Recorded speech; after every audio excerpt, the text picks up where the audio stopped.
Hello friends, আমরা আজকে আবারও একটা দুর্দান্ত স্বাদের রেসিপি নিয়ে চলে এসেছি কচুরমুখী দিয়ে পার্শে মাছ। কচুরমুখীটা কিন্তু দুইভাবে করা যায়, এক সিদ্ধ করে করা যায় আর এক কাঁচা ছেলে করা যায়। আমি কাঁচা ছেলে নিয়েছি, এভাবেই বেশি টেস্টি হবে। এখানে কচুরমুখীগুলো আমি ছেলে নিয়ে চলে এসেছি ধুই। এখানে পার্শে মাছ নিয়ে নিয়েছি।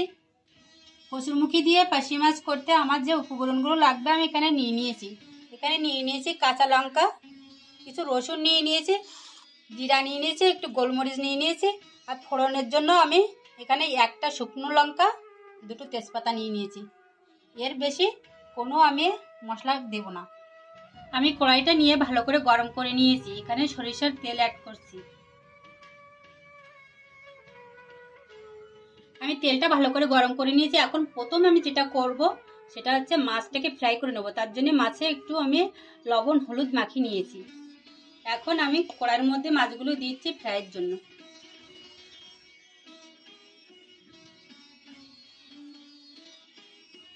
মাছগুলো আমার ভালো করে ফ্রাই করা হয়ে গেছে। এখন মাছগুলো আস্তে আস্তে তুলে নিচ্ছি।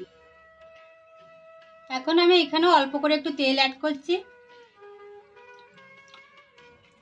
এখন আমি ফোড়নে দিচ্ছি একটা শুকনো লঙ্কা, একটু জিরা, একটু তেজপাতা। জিরাগুলো ভালো করে কিন্তু ফুটাই নিতে হবে। ভালো করে ফুটে উঠলে আমি এখানে রসুন দিয়ে দিচ্ছি। রসুনগুলো অল্প ফ্রাই হলে আমি কেটে রাখা কচুরমুখীগুলো এখানে অ্যাড করে দিচ্ছি। এখন আমি এটাকে ভালো করে ফ্রাই করে নেব। কচুরমুখীটা আমি ভালো করে কিছুক্ষণ ফ্রাই করে নিয়েছি। তারপরে এখন আমি লবণ অ্যাড করে দিচ্ছি, হলুদ অ্যাড করে দিচ্ছি, দিয়ে আবার কিছুক্ষণ আমি ফ্রাই করব। এটাকে ভালো করে কষিয়ে নেব। এখন এটা আমার ভালো করে কষানো হয়ে গেছে। এখন আমি কাঁচা লঙ্কাগুলো দিয়ে দিচ্ছি। এটা কিন্তু আমার 50% সেদ্ধ হয়ে গেছে কষানোতে। এখন আমি জল অ্যাড করে দিচ্ছি।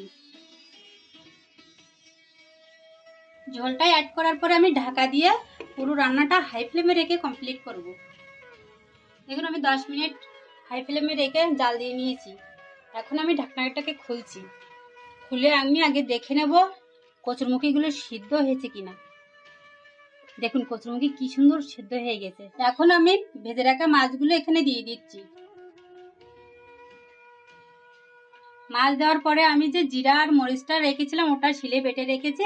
এখন এটাকে অ্যাড করে দিচ্ছি। এখন আমি ঢাকা দিয়ে আরো 5 মিনিট জাল দিয়ে নেব।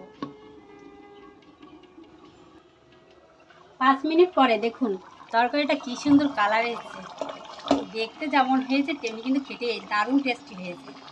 এমনভাবে যদি আপনারা কচুরমুখী দিয়ে পার্শে মাছের তরকারি রান্না করেন তাহলে কিন্তু খেতে খুব সুস্বাদু হবে। এক ভাগের তরকারি দিয়ে আপনাদের ভাত খাওয়া হয়ে যাবে। দেখুন কত কম মশলায় দারুণ টেস্টি একটা তরকারি রান্না করলাম কচুরমুখী দিয়ে পার্শে মাছ। আমার রান্নাটা কিন্তু একদম কমপ্লিট এখন। Thanks for watching my YouTube channel এর সাথে কলকাতা ব্লগ। আমাদের চ্যানেলটাকে সাবস্ক্রাইব করে আমাদের পাশে থাকবেন এরকম নতুন নতুন ভিডিও পেতে।